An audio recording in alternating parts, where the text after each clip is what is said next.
क्या बात है यश, तुम यहाँ? सर मुझे आपसे कुछ 2 मिनट अर्जेंट बात करनी है। आओ आओ यश, हैव अ सीट।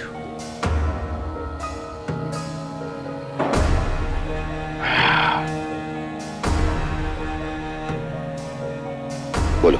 सर मुझे अभी अभी उस इंटरनल इंक्वायरी के बारे में पता चला। सर उस इंटरनल इंक्वायरी की रिपोर्ट्स कुछ भी कहें, लेकिन मैं अच्छी तरह जानता हूं कि Jilanis are not clean. Sir Haider Jilani एक टेररिस्ट है, ये बात आप अच्छी तरह जानते हैं। वो बाहर भले ही एक प्रोफेसर बना फिर रहा हो, लेकिन सर उसने अपना ही घर टेररिस्ट को किराए पे दिया था। इनफैक्ट उसी ने ब्लास्ट कराए थे, राइट? आई नो आप अभी तक अबे भाई के गम में डूबे हुए हैं और उससे बाहर नहीं आ पा रहे, लेकिन सर अगर हैदर जिलानी जैसा टेररिस्ट उसको सजा नहीं मिली तो सर ये हमारे देश के लिए, हमारी सोसाइटी के लिए अच्छा नहीं होगा। सर ऐसे आतंकवादी को सिर्फ और सिर्फ फांसी की सजा मिलनी चाहिए। अगर ये खुला छूट गया तो कभी भी कहीं पर भी ब्लास्ट हो सकते हैं। You have to trust me sir. लेकिन ये रिपोर्ट सर उसका भी एक सोल्यूशन आपके पास है, एक ऐसा मोहरा जो कभी भी केस पलट सकता है।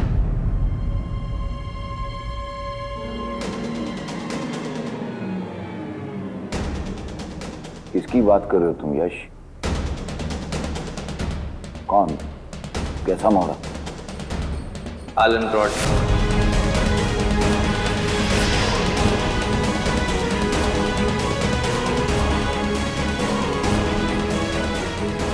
और अब इस वक्त की सबसे बड़ी खबर। हाल ही में पकड़े गए हवाला कांड के आरोपी एलन ब्रॉड ने एक सनसनीखेज बयान देते हुए कहा है कि दिल्ली बॉम्ब ब्लास्ट केस के मास्टरमाइंड हैदर जिलानी और पुलिस एनकाउंटर में मारे गए आतंकवादी असद जिलानी के टेररिस्ट के साथ पहले से कनेक्शंस थे।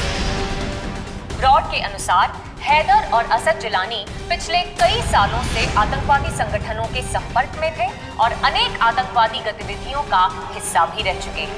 हैदर जिलानी और उसके बेटे असद जिलानी को मैंने कई बार देखा टेररिस्ट के साथ। बिलाल मियां, मैंने कहा था ना, हमारे हिस्से का बहुत सारा काम कोई और करने वाला है। अब देखना यह है कि ब्रॉड के इस बयान का दिल्ली बॉम्ब ब्लास्ट केस पर क्या असर पड़ता है। ये सब झूठ है। ये सब झूठ है। मामी प्लीज आप। मामू जानती हूँ मामी, आप प्लीज घबराइए मत, आप बिल्कुल मत घबराइए।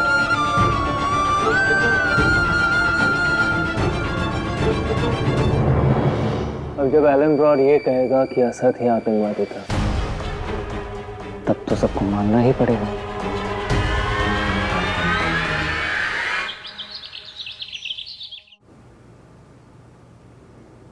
ये पढ़ा आपने? क्या है? एलन ब्रॉड की स्टेटमेंट। अब क्या कहा उसने? कहता है कि हैदर जिलानी और असद जिलानी का टेररिस्ट ऑर्गेनाइजेशन से लिंक है। भूटान में 2 साल पहले टेररिस्ट के साथ देखा गया। Really? वो अक्सर आपसे मिलता रहा है, उसने कभी जिक्र नहीं किया। नहीं, हो सकता है कि उससे पता ना हो कि स्वाधीनता और हैदर जिलानी एक दूसरे को जानते हो। फिर भी बॉम्ब ब्लास्ट के 25 दिन बाद वो अपनी स्टेटमेंट दे रहा है। अब सुहासिनी, जहाँ तक मुझे लगता है कि पुलिस ने उससे दोबारा इंटरोगेशन की है, दोबारा पूछताछ हुई है, उसके बाद उसने ये स्टेटमेंट दिया है। जो भी है, खैर हमारे केस में तो मदद ही मिलेगी इसकी स्टेटमेंट से। अब हैदर जिलानी को कोई नहीं बचा सकता।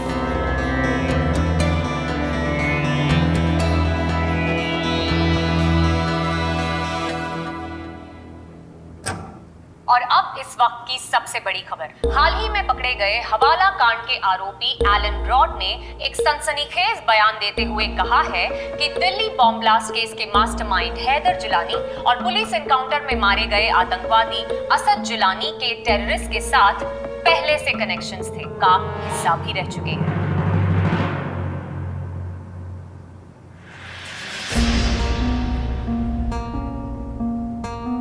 कहाँ से आ रही हो? मामी से मिलके। म्यूजिक है तुमने? अब तो भरोसा होगा कि हम जो कह रहे थे वो गलत नहीं था। अब भरोसा होगा कि हम तुम्हारे भले के लिए करते जो कह रहे थे। स्वाधीनता, ब्रॉड का स्टेटमेंट इटसेल्फ सबसे बड़ा एविडेंस है कि असद जिलानी टेररिस्ट है और हैदर जिलानी इस बॉम्ब ब्लास्ट का मास्टरमाइंड था। ब्रॉड झूठ बोल रहे हैं। झूठ है? तुम सच देखना नहीं चाहती या तुम्हें सच दिखाई नहीं देता? तुम उन लोगों के लिए अपनी सो कॉल्ड सच की लड़ाई लड़ना चाहती हो जिन्होंने जिंदगी भर तुमसे झूठ बोला। स्वाधीनता, सच से मुंह छुपाने से सच बदल नहीं जाता।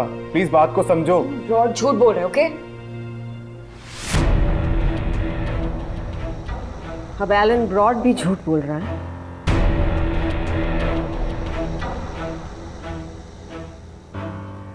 आओ,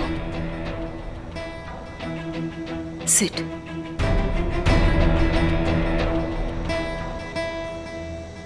स्वाधीनता, जुनून और पागलपन दो लफ्ज सुनने में एक जैसे हैं, पर दोनों के मायने बहुत फर्क है।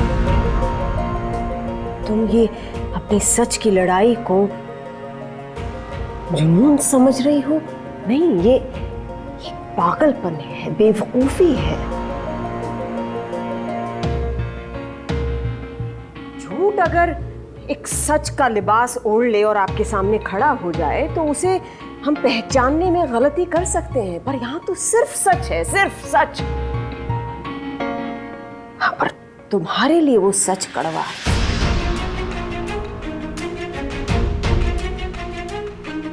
पर हम अगर तुम्हें समझाने की कोशिश कर रहे हैं, आदर्श तुम्हें समझा रहा है, सब तुम्हें समझा रहे हैं, तो उसकी सिर्फ एक ही वजह है कि हम सब तुमसे बहुत प्यार करते हैं, हम सब तुम्हें बहुत चाहते हैं। तुम इस परिवार का हिस्सा हो, इस घर की बहू हो तुम। हमारी तुमसे कोई दुश्मनी नहीं है और ना ही तुम्हारे परिवार से, वो लोग भी हमारे हैं। पर तुम खुद देख रही हो, तुम जानती हो कि सारे गवाह, सारे सबूत उन लोगों के खिलाफ हैं। सारी दुनिया को यकीन है कि वो लोग मुजरिम हैं। और सच कहूं तो कहीं ना कहीं वो यकीन तुम्हारे दिल के किसी कोने में भी है, पर तुम अपने दिल की बात सुनना नहीं चाह रही हो। देखो, सच को देखने की कोशिश करो, उसे समझो, उसे जानो।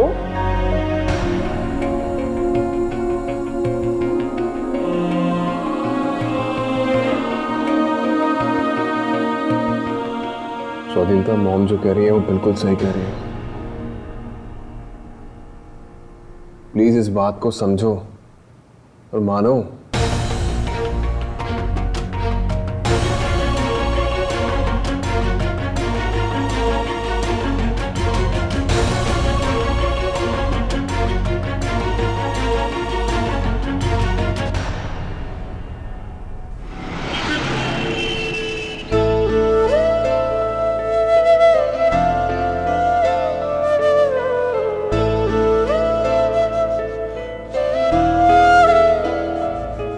स्वाधीनता,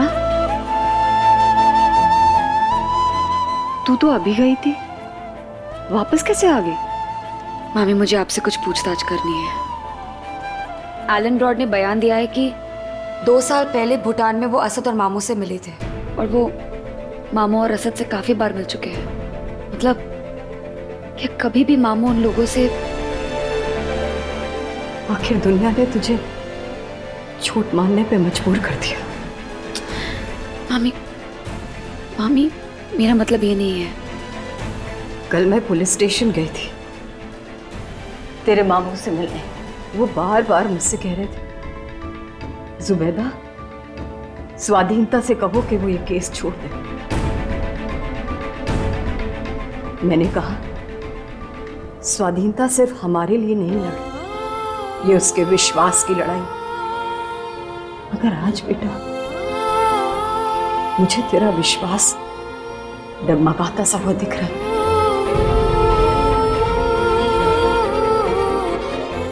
इसलिए मैं आज तुझसे कहती हूं, तू अभी के अभी ये केस छोड़ दे। मामी, क्या कह रही है आप?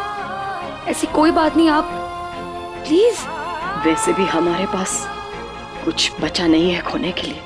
एक बेटा था, वो खो दिया।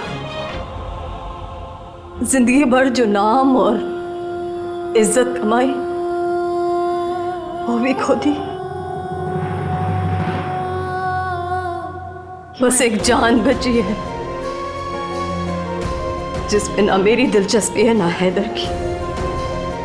मामी अब बिल्कुल भी ऐसा मत सोचना। इसलिए अगर तुझे अपने माम और अपने भाई के नाम पर लगा हुआ कलंक मिटाना है ना बेटा, तो तुझे ये लड़ाई लड़नी होगी। और तू ये लड़ाई तभी लड़ना जब तेरा विश्वास पुख्ता हो। और अगर पुख्ता नहीं तो मत लड़। चल चल मेरे साथ उस मकान में जो कभी घर था। चल चल कर देख, चल कर देख अपनी आंखों से। शायद तुझे कोई ऐसी चीज मिल जाए जिसपे तुझे शक हो। चल मेरे साथ। कहाँ लेके? चल चल मेरे साथ।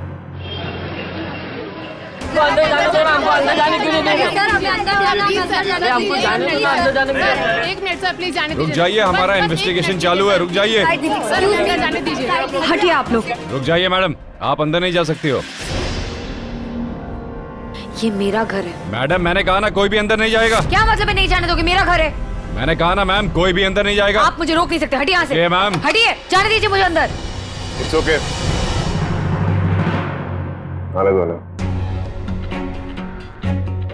अच्छा तुम आ गई, तुम्हें फोन करने वाला था मैं। यश ने मुझे फोन कर यहाँ बुलाया क्योंकि तुम्हारे घर की तलाशी हो रही थी।